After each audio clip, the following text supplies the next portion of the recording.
नमस्ते, Devang Mashhoori this side. Adani Wilmar Nifty next 50 में include होने जा रहा है अप्रैल से। क्या ये बहुत ही पॉजिटिव न्यूज है अदानी विल्मर के लिए? एक तरीके से हाँ भी, बट ना भी। समझते हैं कैसे। सबसे पहले ये समझिए कि निफ्टी 50 जो होता है वो इंडिया की टॉप 50 कंपनीज होती है by free float market capitalization. उसके बाद की जो अगली 50 कंपनीज होती है वो जाती है निफ्टी नेक्स्ट 50 में। ठीक है। तो एक चीज समझिए, इंडिया की 51st रैंक से 100 रैंक की जो कंपनीज है वो है निफ्टी नेक्स्ट 50 में। अब अदानी वेलमर 1 अप्रैल से इसमें इंक्लूड होने वाला है। तो हो सकता है एक सडन एक मोमेंटम के लिए यहाँ पे एक बुलिश नेचर बन जाए। बट क्या ये सस्टेनेबल रहेगा? क्या निफ्टी नेक्स्ट 50 में आने का ये मतलब हुआ कि वहां से तो कंपनी को आगे ही बढ़ना है? आंसर है नहीं। देखिए, कंपनी अगर इसमें इंक्लूड होती है तो यहाँ से एक्सक्लूड भी कंपनी होती है। जैसे कि देखिए, पेटीएम भी निफ्टी नेक्स्ट 50 में इंक्लूड था। उसके बाद बायोकॉन भी निफ्टी नेक्स्ट 50 में था। अब ये दोनों स्टॉक्स जो है वो निफ्टी नेक्स्ट 50 से हट रहे हैं और न्यू स्टॉक्स इनकी जगह आ रहे हैं। दोनों ने ही परफॉर्मेंस बहुत बेकार दिया है काफी समय से। इसका मतलब ये है कि अगर सिर्फ निफ्टी नेक्स्ट 50 में आने का कोई बहुत बड़ा इम्पैक्ट नहीं है कि यहाँ पे बिल्कुल हर कोई अदानी विल्मर खरीदने लग जाएगा। जितने भी इंडाइसेस होते हैं इन सब में कंपनीज आती जाती रहती है। ओके।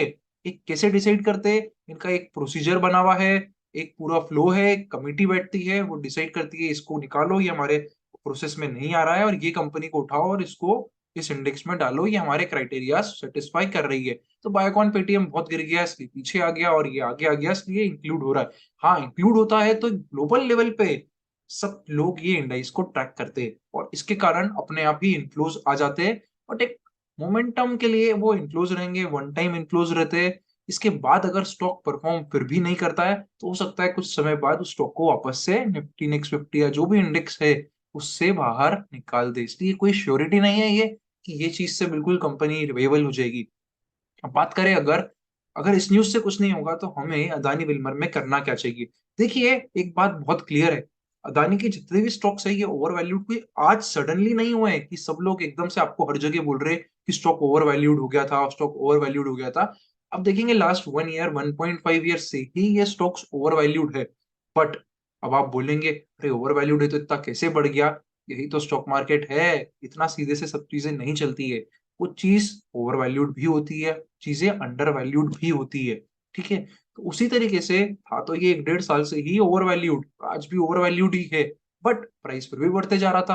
अब क्योंकि प्राइस बढ़ते जा रहा था इसलिए यहाँ पे लोग इस फैक्ट को इग्नोर करते जा रहे थे कि ओवर वैल्यूएशन है, ओवर वैल्यूएशन है। जैसे हिडनबर्ग की रिपोर्ट आई तो एक तरीके से सब चीज वापस से फ्लो हो गई उसी मोमेंट पे कि यार ओवर वैल्यूड था, हाई रेट था, कि ये सब चीजें बहुत पहले से स्टॉक्स में थी। तो अब करे क्या सर ऐसे स्टॉक्स में? स्टॉक ओवर वैल्यूड भी है पर भाव और बढ़ता जा रहा है, ओवर वैल्यूएशन के बाद और ओवर वैल्यूएशन के बाद और ओवर वैल्यूएशन, मल्टीबैगर बन गया ओवर वैल्यू होने के बाद भी।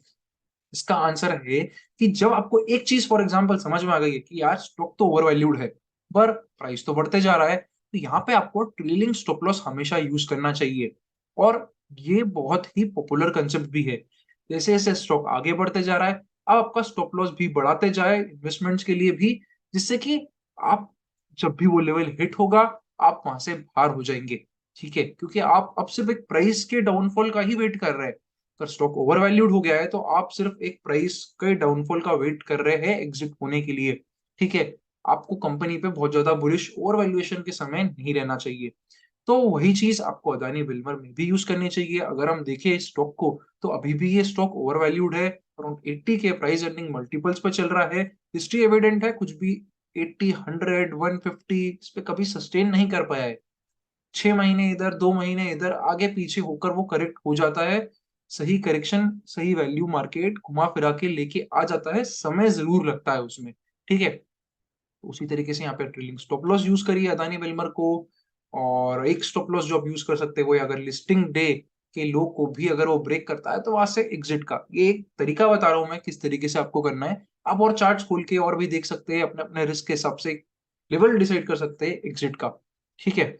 तो इस तरीके से आपको इस न्यूज को समझना है और अदानी विल्मर से इस तरीके से आपको डील करना है। क्या फ्रेश हमें अदानी विल्मर में खरीदना चाहिए? तो देखिए, काफी टिपिकल हो जाता है। एक ओवर वैल्यूड स्टॉक है, हम ऑलरेडी बात कर चुके हैं। हम सिर्फ एक प्राइस के डाउनफॉल का वेट कर रहे हैं। तो जब हम ऐसी कंडीशन में आ जाए तो एक फ्रेश फंड इनपुट करना इसमें काफी डेंजरस हो सकता है, रिस्की हो सकता है।